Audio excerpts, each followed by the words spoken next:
Have you ever felt stuck? Just stuck in your life, or stuck in a relationship, or stuck in motherhood? Just stuck in not knowing how to get out of the rut that you are in. Today, I wanted to share more of my story and give you steps to help you get unstuck. Specifically, 3 steps that I feel are going to help you get out of that rut you are in. Welcome to the Moms on the Rise podcast. I'm Camille Beckstrand. I'm a wife, I'm a mom of 4, I'm an entrepreneur, and I am a certified mental health coach for moms. So if you are a mom looking for a community of moms who are working on themselves, you're in the right place. I would love to have you subscribe to join this community, like this podcast episode, and just help us reach other moms like you.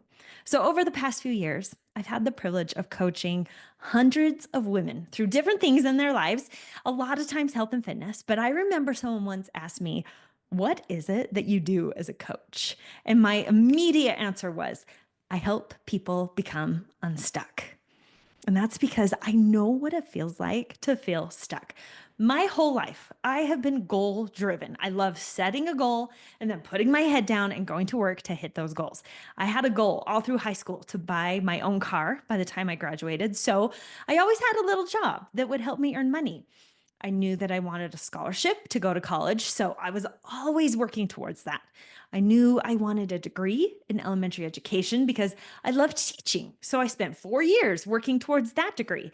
I knew I wanted to get married, and I knew that marriage would take a lot of work. And that's something that I'm still working on, but I was able to get married. I found Jared, and here we are. I knew I wanted to be a mom. And sometimes that is out of our control, but it was one of my desires. And I did what I could to make that happen. And I had my own struggles with infertility and some other things. I'll share that story on another day, but I did everything in my power to make that happen. I wanted to help my husband get through graduate school and earn his doctorate degree. So we worked together towards that. And I just had all of these goals and I worked really hard to hit them. I loved who I was and who I was becoming in that process. It was a time of growth and learning.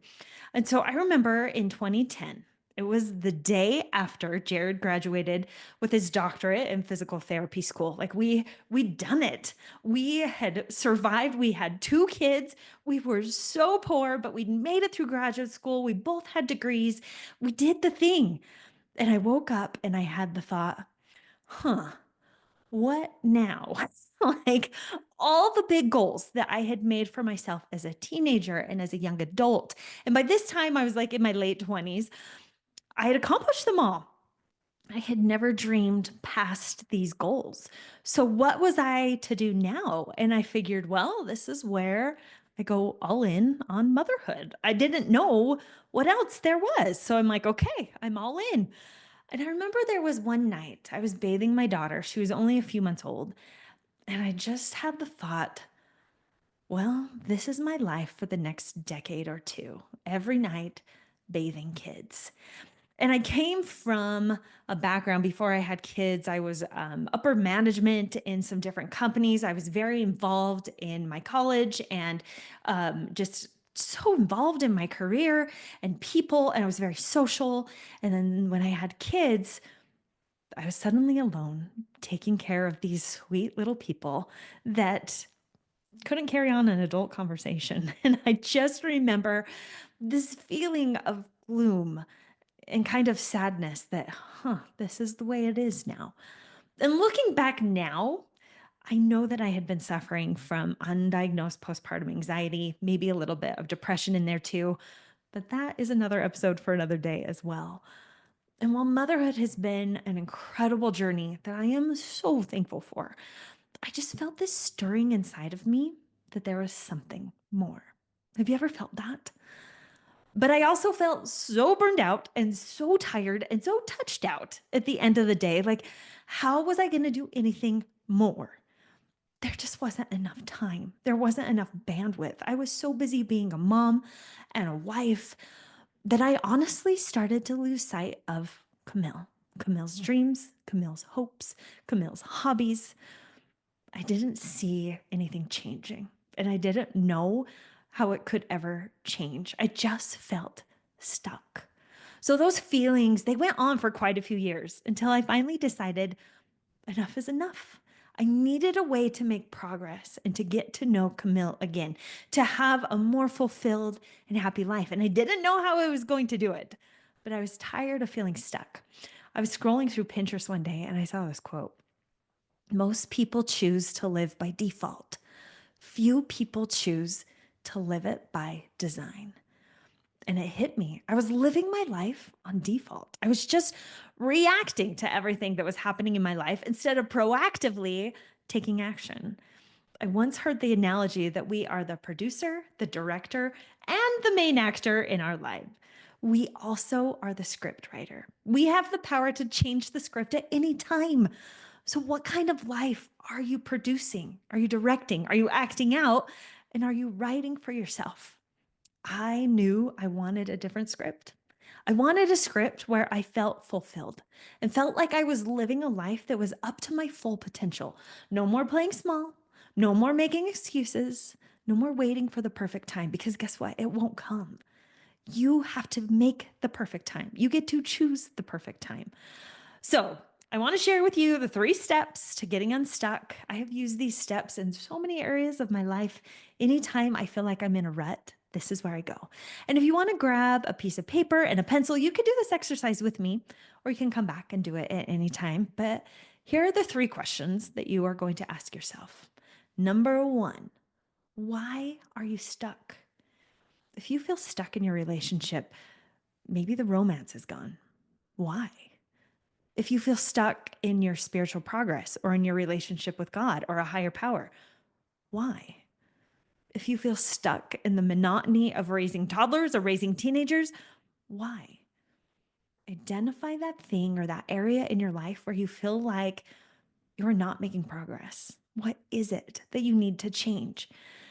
Now, something to keep in mind is that many times you might want to put the blame or the reason on someone or something else. For example, if you feel stuck in your relationship, you might say, well, he works so much that we never get to be together, or money is tight right now, so we can't go on dates.